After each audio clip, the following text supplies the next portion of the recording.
3 ans, une mémé réussit un braquage toute seule.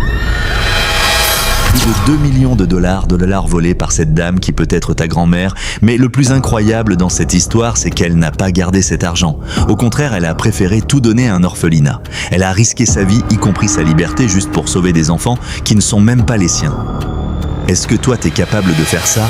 Laisse ta réponse en commentaire. Tout a commencé le 22 juin 2024. Une dame âgée de 83 ans, au nom de Helen Victoria Beckham, était une femme charmante, gentille et surtout très amicale d'après les témoignages de ses voisins et de sa famille. Elle a vécu seule sans mari et sans enfant durant toute sa vie car elle a grandi dans un couvent, mais ça ne lui a pas empêché d'être une femme au grand cœur. Elle était toujours souriante et adorait énormément les enfants à un point où chaque week-end elle se rendait dans un orphelinat non loin de chez elle où elle passait tout son temps en compagnie de jeunes enfants vulnérables. Elle prenait soin d'eux comme une mère le ferait avec ses propres enfants. Un jour, dans sa routine habituelle, elle découvrit par hasard qu'un monsieur voulait racheter l'orphelinat qui était déjà dans un état très lamentable pour la démolir et construire à la place un casino. C'était la seule qui se souciait vraiment du sort de ses enfants. Elle se demandait tout le temps qu'est-ce qu'ils vont devenir et où est-ce qu'ils vont aller après la démolition de l'orphelinat. Elle se rendit donc voir le propriétaire de cet orphelinat qui était un ami à elle. Il lui expliqua que la plupart des enfants seront mis dans des foyers d'accueil,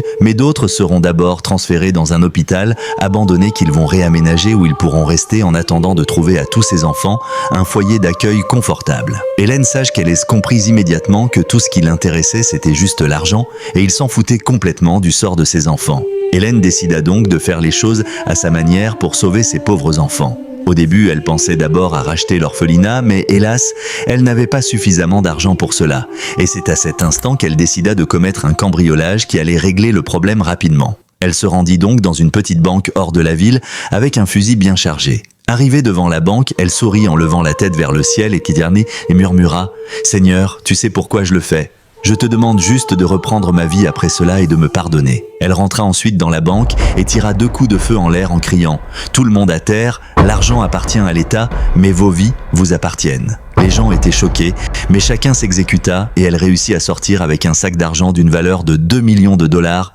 et le mit dans sa voiture, puis s'en alla immédiatement en direction de l'orphelinat. Le même jour, elle acheta l'orphelinat et conclut l'affaire. L'endroit était désormais à son nom. Avec le reste de l'argent, elle a refait tout le bâtiment et grâce à elle, tous ces orphelins ont été sauvés. Mais l'histoire ne s'arrête pas là. Après 67 jours de recherche intense, la police finit par découvrir son identité et l'arrêta immédiatement. Pendant l'interrogatoire, elle se mit donc à donner les raisons qui l'ont poussée à faire cela.